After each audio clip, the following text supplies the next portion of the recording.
பர்திமேயு சுவிசேஷ ஊழியங்கள் வழங்கும் நற்செய்தி நேரம். தேவ செய்தி பாஸ்டர் ஆர். அகஸ்டின். இந்த நாளில் உங்களோடு நான் பேசி வருகிறேன். ஐயா, காரியத்தை மறைப்பது தேவனுக்கு மேன்மை, காரியத்தை ஆராய்வது ராஜாக்களுக்கு மேன்மை. இந்த ரெண்டு காரியத்தையும் நாம் தியானிக்கிறோம். முதலாவது தியானிக்கிறோம், ராஜாக்களாக இருந்தால் காரியத்தை ஆராயணும். ஆராயாமல் செய்தால் தனக்கே அது கேடாய் முடிந்து விடக்கூடாது. எனக்கு அன்பானவர்களே, இந்த நிகழ்ச்சியை நீங்கள் எப்போ பார்த்தாலும் பார்க்கும்போது தயவு செய்து ஒரு காரியம் செய்யணும். ஒருவேளை இன்றைக்கி தான் சிலர் பார்ப்பீங்க, எத்தனையோ வருஷம் போயிருக்கோம், சொல்லிங்க நான் 2 நாளாக தான் பார்த்துக்கிட்டு இருக்கேன் பிரதர்ம்பிங்க. தினம் வருது தேவனுடைய வார்த்தை, அன்னன்னைக்கு வந்துக்கிட்டு தான் இருக்குது. உங்களுக்கு டைம் இருந்தால் தொடர்ந்து பாருங்கள். பார்க்கிறதோடு மட்டும் இல்லாமல் இதற்காக ஜெபிக்கவும் செய்யுங்க. எனக்கு அன்பானவர்களே, இந்த நிகழ்ச்சியை நீங்கள் பார்க்கும்போது ஒருவேளை பெரியவங்களாக இருக்கலாம், வாலிபராக இருக்கலாம், சின்ன பிள்ளைகளாக கூட இருக்கலாம். தயவு செய்து அன்பான ஒரு வேண்டுகோள் உண்டு. என்ன பிரதர்மிங்க, உங்கள் வேதாகமத்தை கையில் எடுத்துக்கங்களேன். நான் சொன்னது ஒரு வேளை கண்ணு தெரியாமல் சொல்கிறாரே, சரியாக இருக்கா அப்படின்னு பார்க்குறக்காவது உங்களுடைய வேதாகமத்தை கையில் எடுத்து திருப்புவீங்களா? 2 ராஜாக்களின் புஸ்தகத்தில் 6ஆம் அதிகாரத்தில் 8வது வசனத்திலிருந்து உங்களுடைய வேதாகமத்தை அப்படியே திருப்பி வச்சுக்கிறீங்களா? திருப்பி வச்சுக்கிட்டு அப்படி எல்லாரும் தேடி எடுக்கிற வரைக்கும் நீங்களும் நானும் பாட போகிறோம். எனக்கு அன்பானவர்களே, எல்லாருக்கும் தெரிந்த பாடலாம்.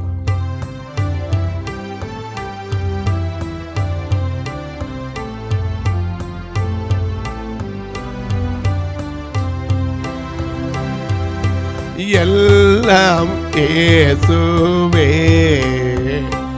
எனக்கெல்லாம் இயேசுவே, தொல்லை மிகோயே உலகில் எனக்கு, தொல்லை மிகோயே உலகில் எனக்கு, வேறு துணை இல்லை இயேசுவே, எல்லாம் இயேசுவே, எனக்கெல்லாம் இயேசுவே, தொல்லை மிகோயே உலகில் எனக்கு, தொல்லை மிகோயே உலகில் எனக்கு, வேறு துணை இல்லை இயேசுவே, எல்லாம் இயேசுவே, எனக்கெல்லாம் இயேசுவே. ஆயன் சகாயனோ தேயனும் ஆயனோ, ஆயன் சகாயனோ தேயனும் ஆயனோ, நியாயன கண்பான மணவாளனோ, எல்லாம் இயேசுவே, எனக்கெல்லாம் இயேசுவே, தொல்லை மிகோயே உலகில் எனக்கு, தொல்லை மிகோயே உலகில் எனக்கு, வேறு துணை இல்லை இயேசுவே, எல்லாம் இயேசுவே, போதக பிதாவிலும் போக்கில் வரத்திலும், போதக பிதாவிலும் போக்கில் வரத்திலும், ஆதரவு செய்திட கூட்டாளியும் என் தோழனும், எல்லாம் இயேசுவே, எனக்கெல்லாம் இயேசுவே.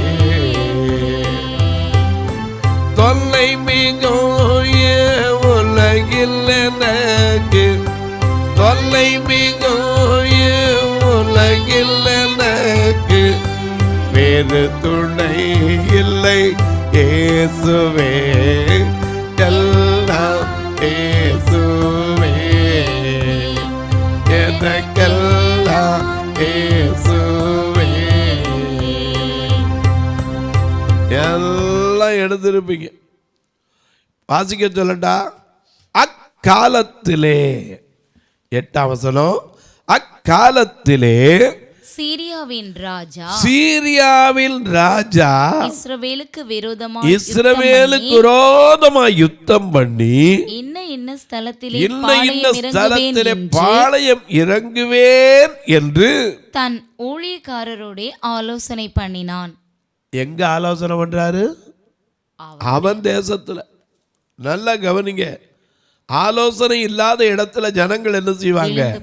விழுந்து போவாங்க. ஆகையினால ஆலோசனை இருக்கணும். எதுக்குமே நாம ஒரு காரியத்தை செய்ய முன்னாடி என்ன செய்யணும்? ஆலோசிக்கணும். எதா இருந்தாலும் சரி. இன்னைக்கு ஒரு வீடு கட்டுறங்க, ஆராயாம போய் கடன் வாங்கிட்டு கடைசியில் கைப்போத்தி கேட்ட அப்படின்னு எதை போடுறது? சில நேரங்கள் அவசரப்பட்டு பெரிய வீடாக கட்டிட்டு கடனாக இருக்கு பிரதர், எதையுமே செல்லும் செலவை கணக்கு பார்க்கணும். முடிஞ்சா கட்டணும், இல்லாட்டி வாடகை வீட்டில் இருக்க வேண்டியதான். ஆண்டவர் கொடுத்துருக்கிறது அவ்வளோதான். சந்தோஷத்தோடு அதை விட இல்லாமல் இருக்க எத்தனையோ பேர் இருக்கான். ஏன்னா இன்னைக்கு மாடி வீட்டுக்காரன் இன்னொரு மாடி கட்டியிருக்கவனை பார்த்து கணக்கு போடக்கூடாது. ஓட்டு வீட்டில் இருக்கவனை பார்க்கணும். ஆண்டவர் நமக்கு கொடுத்துருக்க மேன்மை என்ன தெரியும். ஓட்டு வீட்டில் இருக்கிறவன் மாடியை பார்க்கக்கூடாது. எதை பார்க்கணும்? கூரை வீட்டை பார்க்கணும். அதை விட நமக்கு எவ்வளவு மேன்மை இருக்கு. கூரை வீட்டில் இருக்கிறவன் ஓட்டு வீடை பார்க்கக்கூடாது. சாலை ஓரத்தில் படுத்து கிடக்கானே அவனை பார்த்துட்டு நமக்கு ஆண்டவர் எவ்வளவு மேன்மையாக வச்சிருக்கார். காரியத்தை ஆராய்வது ராஜாக்களுக்கு மேன்மை. மறந்துடவே கூடாது. ஏன்னா நீங்க ஒவ்வொருவரும் ஒவ்வொரு வீட்டுக்கு ராஜா தான், ஒவ்வொருவரும் ஒவ்வொரு வீட்டுக்கு ராணி தான். அநேக நேரங்களில் ஆராயாம செஞ்சுட்டு இன்னைக்கு எத்தனை பேர் கடன் கடன் கடன் ஜெபம் பண்றீங்க?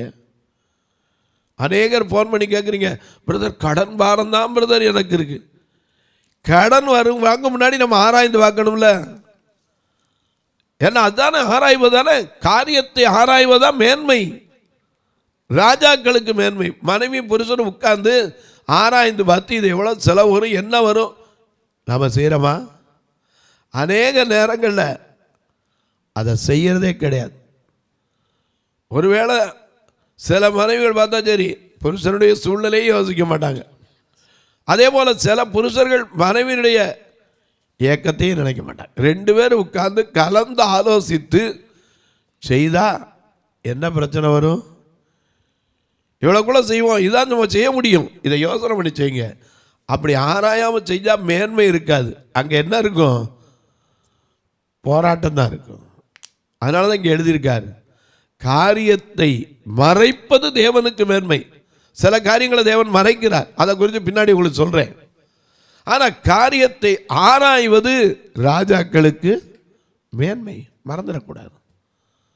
இங்கே பார்க்கிற ஒரு ராஜா தன்னுடைய நாட்டில், ஏன்னா அவனுக்கு அதில் உரிமை உண்டு, தான் நாடு, அவன் உட்கார்ந்து தீர்மானங்களை எடுக்கலாம். அவங்க அதுக்குன்னே இடம்லாம் வச்சுருப்பாங்க. இன்றைக்கி நாம் கூட பள்ளிக்கூடத்தில் மீட்டிங் போடுறதுக்கு ஒரு இடம் வச்சுருப்போம், ஹால் கூடி பேசுகிறதுக்கு ஒரு ஹால் வச்சுருப்போம். ஒரு சங்கங்கள்னா கூட அது கூடி பேசுகிறதுக்கு ஒரு இடத்துல உட்காந்து தான் பேசுவோம். அதை மாதிரி ராஜா தன்னுடைய இடத்துல உட்காந்து என்ன செஞ்சான்? யுத்தத்துக்கு போகிறதுக்கு முன்னாடி ஆலோசனை பண்ணினான். வாசிங்க. ஆலோசனை பண்ணினது, ஆகிலும் தேவனுடைய மனுஷன் இஸ்ரவேலின் ராஜாவினிடத்தில் ஆள் அனுப்பி, இவன் இங்க ஆலோசனை பண்ணது அங்க அவனுக்கு எப்படி தெரிஞ்சு? கர்த்தர் சில காரியங்கள் என்ன செய்வார்? தம்முடைய ஜனங்களுக்கு முன்னமே என்ன சொல்லுவார்? சொல்லுவார். அங்கே போகாதீங்க, இங்கே போகாதீங்க. ஏன்னா எருசலேம் மட்டும் போகாது. அன்னைக்கு சாலமோன் ஒருத்தர் சொல்லியிருந்தான், நீ எருசலேம் மட்டும் போகக்கூடாது, அவனை எங்கே வேணா நீ அங்கே தான் இருக்கணும். தாவீது சொல்லிட்டு சீமைக்கு சொல்லிதான், நீ என்னைக்கு எடுத்துட்டா எருசலேம் மட்டும் போகிற நாளில் என்ன செய்வ? சாவாய்னா. அவன் 2 வருஷம் இருந்தான். அதுக்கப்புறம் ஒரு காரியமாக போனான், கடைசியில் அவன் அடிபட்டு செத்து போனான். எனக்கு கண்பானவளே, அநேக நேரங்களில் நம்ம ஆராயறதில்லை. இங்கே உட்காந்து இவன் பேசுகிறான், நம்ம எப்படி யுத்தத்துக்கு போகிறது, என்னென்ன அணிவகுக்கிறது, எப்படி படையை பிரிக்கிறது, எப்படி முன்னாடி போகிறது யார், பின்னாடி வர்றது யார், கரெக்டாக அதுக்கு திட்டமிடுறான். அந்த திட்டமிட்டதை தேவனுடைய மனுஷன் இஸ்ரவேலின் ராஜாக்கு ஆள் அனுப்பி சொல்கிறான். என்ன சொல்கிறான் வாசிங்க. இஸ்ரவேலின் ராஜா ஆள் அனுப்பி, சரி, அந்த தீர்க்கதரிசி தேவனுடைய மனுஷன் யாரு? எலிசா. இஸ்ரவேலின் ராஜாவினிடத்தில் ஆள் அனுப்பி, இன்ன இடத்துக்கு போகாதபடிக்கு எச்சரிக்கையாயிரும். நாம கூட பாடுறோம்ல, எங்கே நான் போக உம் சித்தமோ அங்கே நான் செல்லுவேன், நாமத்தின் ஜெயம் எடுப்பேன். இல்லையா? ஆண்டவர்கிட்ட ஜெயம் எடுக்கன்னா அவருடைய நாமத்தை நம்பி போகணும். அதனால தான் நம்ம பாடுறோம், கர்த்தர் நாமம் என் புகலிடமே, கருத்தோடு துதித்திடுவே. கர்த்தர் நாமம் என் புகலிடமே, கருத்தோடு துதித்திடுவே. யெகோவா ஈரே, எல்லாமே பார்த்து கொள்வி. யெகோவா ஈரே, எல்லாமே பார்த்து கொள்வி. கலங்கலப்பா கலங்கலப்பா, கர்த்தர் நாமம் என் புகலிடமே, கருத்தோடு துதித்திடுவே. கர்த்தர் நாமம் என்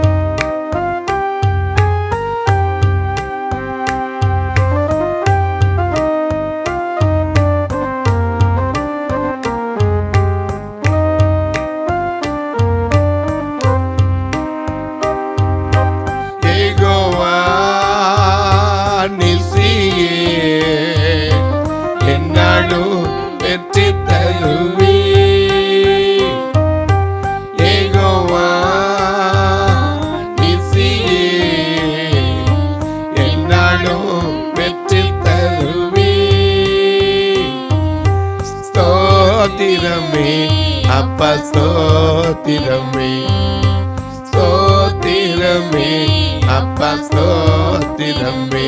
கர்த்தர் நாமம் என் புகலிடமே, கருத்தோடு துதித்திடுவே. கர்த்தர் நாமம் என் புகலிடமே, கருத்தோடு துதித்திடுவே. ஐயா, எங்க போகணும் எங்க போகக்கூடாது ஆண்டவர் சொல்லுவார். தாவீது எக்ரோன்ல குடியிருக்க முன்னாடி கேட்டான், எக்ரோன்ல போய் நான் தங்கலாமா கேட்டான். கண்டிப்பா பதில் கொடுத்தார். இங்க ஆலோசனை பண்ணினதை தேவனுடைய மனுஷன் எலிசா சொல்லி அனுப்புறான். நீ இந்த இடத்துக்கு போயிடாத, இங்க இடத்துலாம் பாளையம் இறங்க போறாங்க, இங்க நீ போகக்கூடாது சொன்ன உடனே அதை கேட்டு காத்து கொண்டான். நம்ம ஆட்கள் எங்கே போகாதுங்கிறோம் அங்கே தான் போவோம். என்னதான் இருக்கு பாப்பமே. அவன் அப்படி காத்து கொண்டதுனால இஸ்ரவேல் ராஜாவுக்கு அநேக நேரம் போய் படையெடுப்பான், ஒன்றுமே இருக்காது. வாசிக்க பார்க்கலாம். வேதம் சொல்லுது, இந்த காரியத்தின் நிமித்தம் சீரிய ராஜாவின் இருதயம் குழம்பி. சீரியா ராஜாவுடைய இருதயம் குழம்புச்சு. எந்த காரியத்தின் நிமித்தம்? இவன் படையெடுத்து போறதுக்கு முன்னாடி அவன் எதிர்த்து அங்கே என்னது இருதில்ல, வராமல் இருந்துடுவான், போயிட்டு சும்மா திரும்பி வருவான். எத்தனை தரம் படையெடுத்து போய் வீணா செலவழிக்கிறது? இவனுக்கு விளங்கலை. என்னடா நம்ம இங்கே திட்டம் போட்டு போகிறோம், நம்ம திட்டம் எப்படி அவனுக்கு தெரியுது?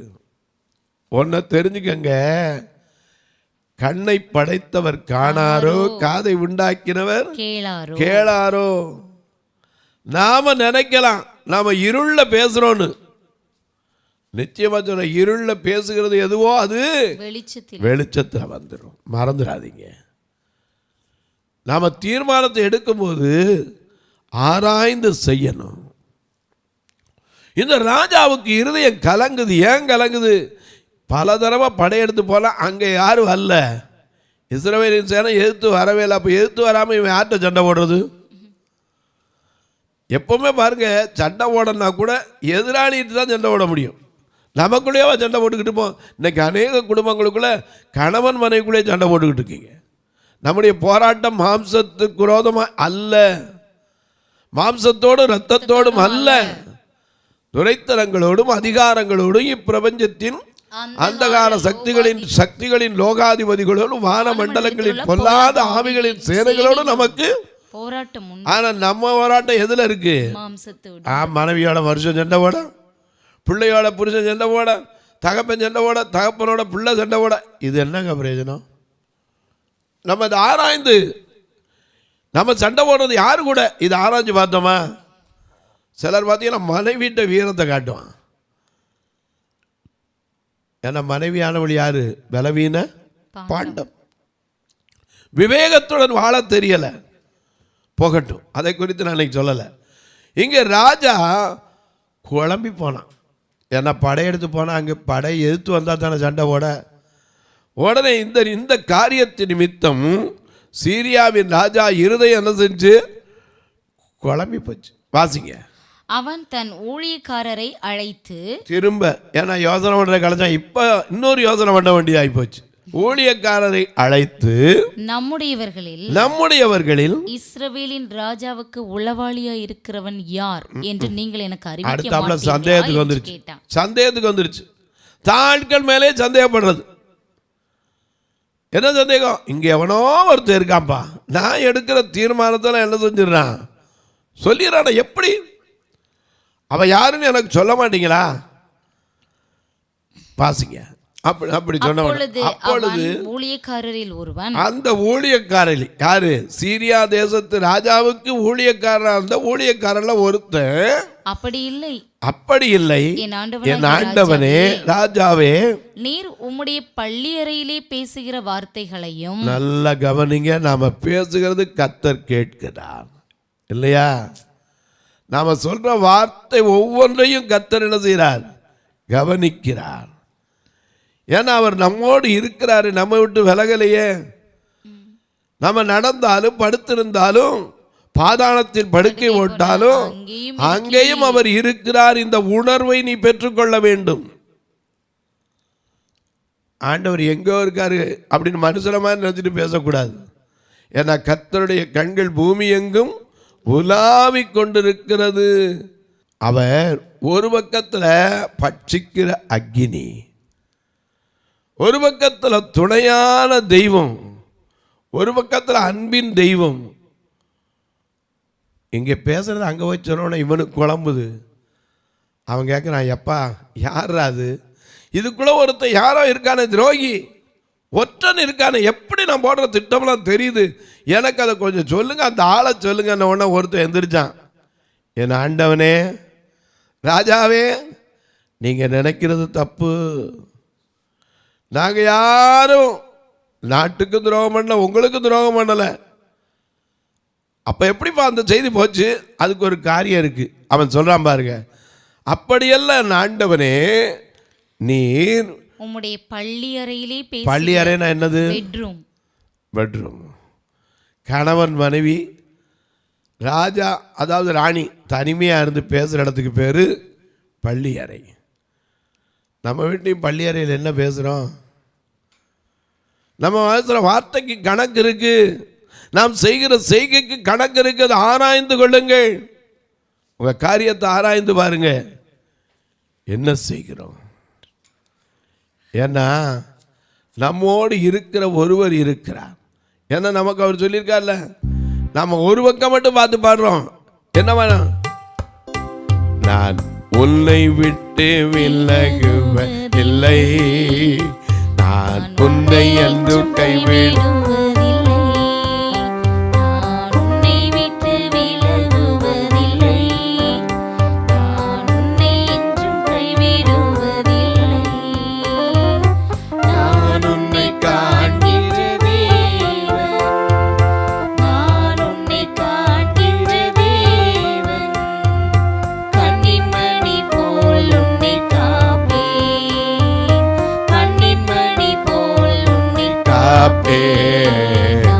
உன்னை விட்டு விலகுவதில்லை, நான் உன்னை என்றும் கைவிடுவதில்லை. எனக்கு அன்பானவளை, அதுல மட்டும் நல்லதை மட்டும் யோசிக்காதுங்க. கர்த்தர் பேசும்போது கூட இருக்கிறார். நாம மற்றவங்களுக்கு குறை சொல்லும் போது தேவன் இருக்கிறார். இதை அறிஞ்சு எப்பவும் பேசணும். ஆராயாம செய்யக்கூடாது. காரியத்தை ஆராய்வது ராஜாக்களுக்கு மேன்மேன். அவன் கரெக்டாக சொல்கிறான், நான் இங்கே பேசுகிற தீர்மானம் எப்படிப்பா அங்கே போகுது? பல தடவை வீணாகி போச்சப்பா, என்ன காரணம் எனக்கு சொல்ல மாட்டீங்களா? யார் ஒருத்தன் இருக்கானே, எவனோ ஒருத்தன் போய் அங்கே சொல்லிடுறானே. என்ன கோழி சொல்லுகிறவன் சண்டையை கிளப்பிடுகிறான், நீதிமொழிகளில் வாசிக்கிறோம். கோல் சொல்லுகிறவன் பிராண சிநேகிதரையும் பிரித்து விடு. அதுதான் பிரச்சனை. யாரப்பா போய் சொல்றது? அப்போ ஒருத்தன் எந்திரிச்சான், ஆண்டவனே நீங்கள் நினைக்கிற எண்ணம் தப்பு. இங்கே யாரும் உங்களுக்கு கெடுதல் செய்கிற ஆள் இல்லை. உத்தமமானவங்க, உண்மையானவங்க. தவறான தீர்மானம் எடுத்துடாதீங்க. நீங்கள் பள்ளியறையில் பேசுறத கூட என் ஆண்டவனாகிய ராஜாவே, நீர் உம்முடைய பள்ளியறையிலே பேசுகிற உம்முடைய பள்ளியறையில பேசுகிற வார்த்தைகளையும் இஸ்ரவேலில் இருக்கிற தீர்க்கதரிசியாகிய எலிசா இஸ்ரவேலின் ராஜாவுக்கு அறிவிப்பான் என்றான். அப்பொழுது அவன் நான் மனுஷரை அனுப்பி அவனை பிடிக்கும்படி நீங்கள் போய் அவன் எங்கே இருக்கிறான் என்று பாருங்கள் என்றான். அவன் தோத்தானில் இருக்கிறான். இந்த தோத்தானை தான் நீங்க மறந்துடக்கூடாது. யோசேப்பு வந்தது எங்க? தோத்தானுக்கு தான். இந்த தோத்தானில் இருக்கிறான் என்றால் அப்பொழுது அவன் அங்கே குதிரைகளையும் ரதங்களையும் பலத்த இராணுவத்தையும் அனுப்பினான். அவர்கள் ராக்காலத்திலே வந்து பட்டணத்தை வளைந்து கொண்டார்கள். தேவனுடைய மனிதனாகிய அதிகாலமே இவனுக்கு தெரியாது. அண்ணா இவனுக்கு தெரியாது, இவன் கண்ணை அடைக்கப்பட்டிருக்கு. அதிகாலமே எழுந்து வீட்டுக்கு வெளியே வந்தோட, ஐயோ என் ஆண்டவனே என்ன செய்வோம்? அவர் சொன்னாரு, அவர்களோட இருக்கிறவர்கள பார்க்கலாம் நம்மோடு இருக்கிறவர்கள் அதிகம். ஏன்னா ஜெபம் பண்ண அப்படியே கண்களை திறந்த போது பார்த்தா நமக்கு இருக்கிற பாதுகாப்பு என்னன்னு விளங்குச்சு. அநேக நேரம் ஆராய்கிறது இல்லை நம்மோடு இருக்கிறவர் யார். ஒரு பக்கம் பார்த்தா நமக்கு அக்கினி மதிலாய் தேவன் இருக்கிறார். இன்னொரு பக்கம் நாம் செய்கிற தவறுகளை கூட அவர் கண்டு கொண்டுதான் இருக்கிறார். தொலைக்காட்சியில் பார்க்கிறேன் அன்பு மக்களே, இந்த நிகழ்ச்சியை நாள்தோறும் பார்க்குறீங்க, கேட்குறீங்க, பரவசம் அடைகிறீங்க. ரொம்ப நல்லது. அப்படி கேட்குறதோட விட்டுறாதீங்க. ஒரு வார்த்தை ஜெபம் பண்ணுங்க. இந்த நிகழ்ச்சி தொடர்ந்து வரணும், இதற்கான தேவைகள் சந்திக்கப்படணும். ஒரு நாள் நிகழ்ச்சி வரனா 4000 ரூபா கட்டணும். ரெக்கார்டிங் தனியாக இருக்குது. எங்கள் சபையை வந்து பாருங்கள், 2 கண்ணும் தெரியாத மக்கள் தான் நிரம்பி வழிகிற ஆலயம். இந்த மக்களை நான் வந்துட்டு சும்மா ஒரு நாள் கூட அனுப்புறதில்லை, சாப்பிட வச்சு தான் அனுப்பியிருக்கேன். உங்கள் பிறந்த நாள், திருமண நாள் போன்ற நல்ல நாட்களிலே, அதுவும் இந்த கிறிஸ்மஸ் காலத்தில் நல்ல உணவு கொடுக்க, உடை கொடுக்க, ஊன்றுகோல் கொடுக்க, நான் யாருக்கும் கவர் அனுப்பி இவ்வளோ பேருக்கு திட்டம் போடுங்க, இவ்வளோ ரூபா வேணும் அப்படிலாம் சொல்ல போகிறதில்ல. கர்த்தரவங்களை எப்படி எவனாலும் சொல்லுங்க, வர்றதுக்கு தக்க கூட வந்தால் நிறையா செய்வேன், குறைச்சி வந்தால் குறைச்சேன், அவ்வளோதான். ஆண்டவர் அறிவார் அவர்களுக்கு என்ன தேவை, எப்படி கொடுக்கணுங்கிறது அவர் ஏவுவார். நாம் போய் சொல்லி பிரயோஜனம் இல்லை. ஆகையினால நீங்களும் தொடர்பு கொள்ளலாம். எப்படி தொடர்பு கொள்ள? இங்கே 2 ஃபோன் நம்பர் வரும், ஜிபே, ஃபோன்பே வரும். நீங்கள் இது வழியாக தொடர்பு கொள்ளலாம். ஒருவேளை ஐயா நான் சுவிசேஷ பணிக்கு மட்டும்தான் கொடுக்குறேன், எனக்கு வாஞ்ச அப்படின்னீங்கன்னா Bartimaeus gospel ministry for blind foundation 9442559777 இருக்குது, ஃபோன்பேயில் இருக்குது, நீங்கள் தொடர்பு கொள்ளலாம். அதே போல் ஐயா இல்லை எனக்கு பில்லு வைக்கணும் அப்படின்னீங்கன்னா பர்திமேயு பார்வையற்றோர் சேரிட்டபிள் ட்ரஸ்ட்டுன்னு ஒரு நம்பர் இருக்குது, 8438852500. இந்த நம்பரில் பார்த்தீங்கன்னா இருக்கும், நீங்கள் தொடர்பு கொள்ளலாம். உங்களுக்கு அந்த பில்களையும் அனுப்பி வைப்போம். அது மட்டும் இல்லை, உங்கள் ஜெபக்காரியம் எது இருந்தாலும் சரி காலை 10 மணிக்கு வேலை சொல்லலாம். இப்போ உங்களுக்காக ஜெபிக்கட்டுமா? நல்ல பிதாவே, நன்றியோடு துதிக்கிறோம் சுவாமி. இந்த வருஷத்தின் கடைசியில் நாங்கள் நிற்கிறோம் அப்பா. ஒரு புதிய வருஷத்தை காண காத்திருக்கிறோம். ஆனால் நாளை என்பது எங்களுக்கு தெரியாது சுவாமி. ஆண்டவருக்கு சித்தமானால் நாங்களும் உயிரோடு இருந்தால் இந்த புதிய வருஷத்தில் அடியெடுத்து வைப்பதற்கு தேவன் இரக்கம் செய்ய வேண்டும் என்று ஜெபிக்கிறேன்.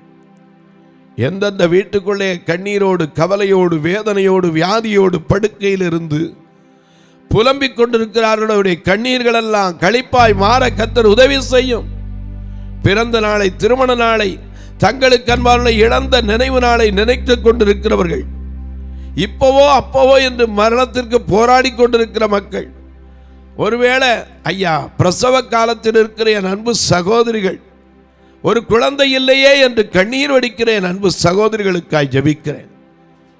திருமணமாகாத பிள்ளைகளை கொண்டு வைத்துக்கொண்டு சோர்ந்திருக்கிற என் அன்பு சகோதரர்களுக்காய் சகோதரிகளுக்காய் ஜெபிக்கிறேன். என் அன்பு தாய்மார்களுக்காய் ஜெபிக்கிறேன். வயது முதிர் காலத்தில் ஐயோ என்னை பார்ப்பதற்கு ஒருத்தரும் இல்லையே, இத்தனை பிள்ளை இருந்து பிரயோஜனம் இல்லையே சொல்லி கண்ணீர் வடிக்கிற மக்களுக்காய் ஜெபிக்கிறேன். ஒவ்வொருவருக்கும் ஆறுதலையும் சமாதானத்தையும் தர வேண்டும் என்று ஜெபிக்கிறேன். வானத்திற்கும் பூமிக்கும் சகல அதிகாரம் கொண்ட தேவாதி தேவனும் ராஜாதி ராஜாவும் ஆகிய கர்த்தர் நாமத்தினாலே ஒவ்வொருவருக்கும் ஆறுதலும் சமாதானமும் மன நிறைவும் கிடைக்க வேண்டும் என்று இயேசுவின் நாமத்தில் ஜெபிக்கிறேன் நல்ல பிதாவே, ஆமென். சபை ஆராதனை ஞாயிறு காலை 10 மணி முதல் 12 மணி வரை. இடம் பர்திமேயு சுவிசேஷ ஆலயம், அன்னை சத்யா நகர், இளமனூர் அஞ்சல், சக்கிமங்கலம் வழி, மதுரை மாவட்டம். பின்கோட் 625201 மற்றும் பர்திமேயு சுவிசேஷ ஜெப வீடு, flat number 107, Eden garden, Muthur, Tirunelveli. Pincode 627011. சிறப்பு உபவாச கூட்டம் ஒவ்வொரு மாதமும் 2வது சனிக்கிழமை காலை 10 மணி முதல் 1 மணி வரை நாகர்கோவில் YMCA ஹாலில் வைத்து நடைபெறுகிறது. மற்றும் ஒவ்வொரு மாதமும் 4வது சனிக்கிழமை காலை 10 மணி முதல் 1 மணி வரை திருநெல்வேலி புதிய பேருந்து நிலையம் அருகில் உள்ள கிரேஸ் ஹாலில் வைத்து நடைபெறுகிறது. எங்கள் எல்லா ஆராதனைகளிலும் கலந்து கொண்டு தேவனை மகிமைப்படுத்த அன்பாய் அழைக்கிறோம். உங்கள் உதாரத்துவமான காணிக்கைகளினால் இவ்வூழியத்தை தாங்க விரும்பினால் R Augustine, account number 5021364331, IFSC code IDIB 000B066, Indian bank, BP Kulam, Madurai. GPay number 9842181917, BGM ministries மற்றும் 9442559772, பிளைண்ட் மினிஸ்ட்ரீஸ் அகஸ்டின்.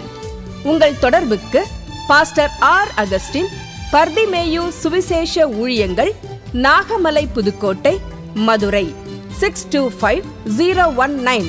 தொலைபேசி எண்கள் 9842181917 மற்றும் 9442559772. கர்த்தர் தாமே உங்களை ஆசீர்வதிப்பாராக.